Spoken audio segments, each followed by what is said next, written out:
Bom dia, meus amores. Na nossa aula de história hoje, vamos estar falando um pouco a respeito das heranças dos indígenas, portugueses e africanos, certo? Esse é o conteúdo do nosso teste, certo? Existe no Brasil, né? No Brasil, no mundo, existe vários grupos diferentes de pessoas que vivem de maneiras diferentes, certo?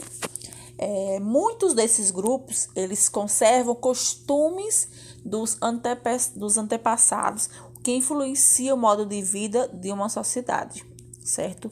Desde o jeito de preparar os alimentos, de realizar uma festa, de seguir práticas religiosas, de fazer artesanatos, entre outros, certo?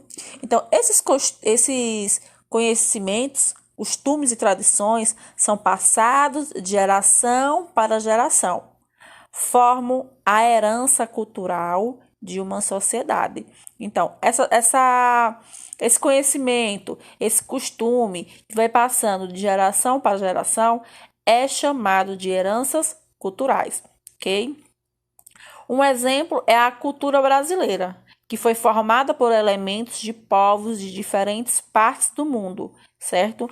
Nesse capítulo, vocês irão conhecer um pouco da história e como os indígenas, portugueses e africanos, eles influenciaram o modo de vida de nós brasileiros, certo? Vamos falar um pouquinho a respeito das heranças indígenas, certo? Nós sabemos que os primeiros habitantes do Brasil foram os povos indígenas. Eles influenciaram nossa alimentação, nosso vocabulário e hábitos. Vamos conhecer mais um pouco sobre o modo de vida e a cultura dos indígenas, ok? No Brasil, existe cerca de 250 etnias diferentes, grupos, né, de indígenas diferentes. Então, grande parte desse povo, ele vive na região da Amazônia. Entre eles, há povos que vivem isolados, isto é, aqueles que não têm nenhum contato com a população que não seja indígena, certo? Temos aí, podemos observar na foto, temos alguns exemplos, né, de comunidades indígenas. Temos aí a comunidade que fica no município de São Paulo, né, onde há indígenas de etnia Guarani. Temos também povos indígenas que vivem isolados na Amazônia, né? No Brasil, muitos deles são ameaçados por garimpeiros, madeireiros, certo? E também temos aí uma imagem, né? As casas dos povos que vivem no Parque Indígena do Xingu, ok? Vamos falar um pouco sobre o modo de vida indígena, né? A vida dos indígenas está diretamente relacionada à natureza. Dela, os indígenas retiram alimentos que podem ser cultivados em roça. Temos aí o milho, o feijão, o amendoim, a batata, alguns dos exemplos, ou obtidos por meio da coleta, da caça ou da pesca, certo? A mandioca é um dos principais alimentos consumidos pela maioria dos grupos indígenas. Os indígenas, eles cultivam o milho, feijão, amendoim, a batata, e os povos indígenas, eles também coletam alimentos da região onde vivem, como mel, coco, babaçu, né, e outros frutos. Então, os povos indígenas, eles compartilham muitas semelhanças no modo de vida, de viver, certo? Uma das semelhanças é a forma como organizar as tarefas do dia a dia. As mulheres, elas cuidam das crianças, da preparação dos alimentos, do plantio, da colheita na roça. Para isso, confecciona os objetos usados nas atividades, como cerâmicas e cestos, e já os homens, eles, por sua vez, eles preparam o terreno para a roça, além de pescar e caçar. Eles também produzem utensílios para usar nas atividades do dia a dia, certo? Temos aí os exemplos, temos as canoas, as armadilhas, os arcos, as flechas, né?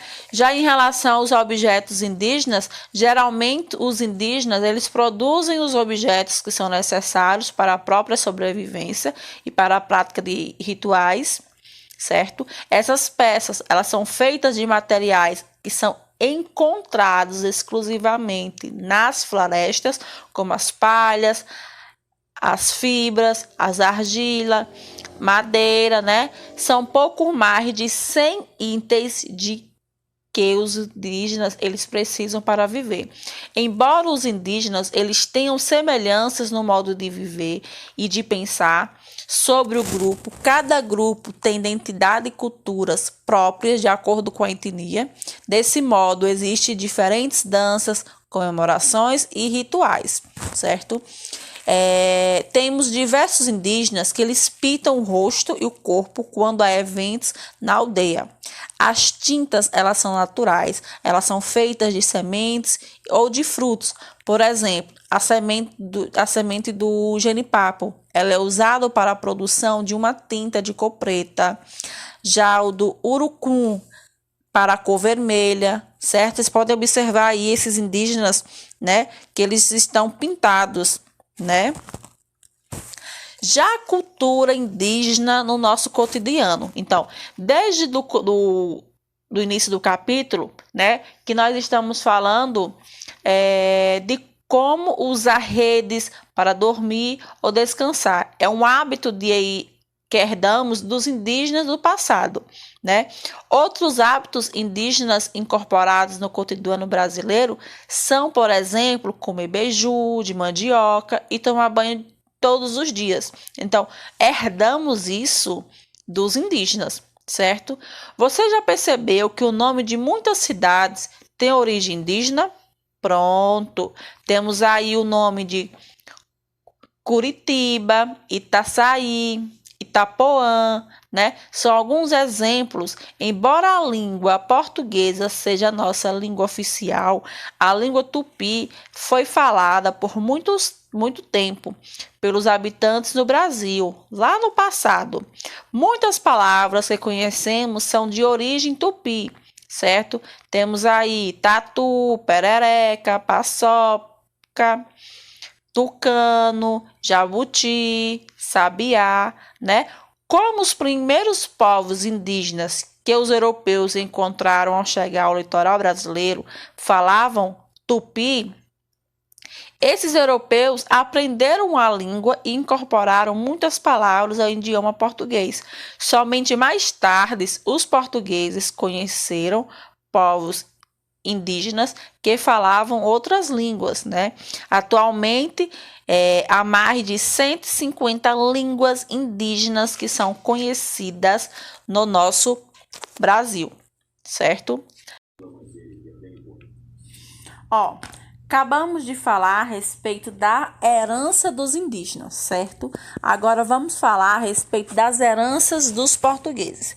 Os portugueses, eles chegaram no Brasil em 1500 e desde então eles influenciaram o modo de viver da população brasileira, certo? Então, os primeiros habitantes foram os indígenas. Quando foi por volta de 1500, foi que os portugueses chegaram no Brasil. Mas quando os portugueses aqui chegaram, os povos indígenas já viviam aqui, certo? Aí embaixo temos alguns textos que apresentam algumas heranças dos portugueses, ok? Por exemplo, a língua portuguesa. Nós brasileiros somos falantes de português por causa dos portugueses que chegaram às terras brasileiras há mais de 500 anos. Em relação à religião católica, foram os portugueses que trouxeram a religião católica para o território brasileiro e por isso muitas das primeiras cidades receberam nomes religiosos, como Salvador, São Paulo, São Luís. E arquitetura. Os portugueses, eles influenciaram a arquitetura. Muitas construções feitas pelos portugueses tiveram suas fachadas decoradas com azulejos, certo? Então, nós brasileiros herdamos, né, poucas coisas, certo? Poucos costumes, ok? Dos portugueses. Nós herdamos mais dos indígenas do que dos portugueses. Ok, galerinha? Agora vamos fazer uma pequena atividadezinha. Qualquer dúvida, podem mandar mensagem, tá certo? Tchau, tchau.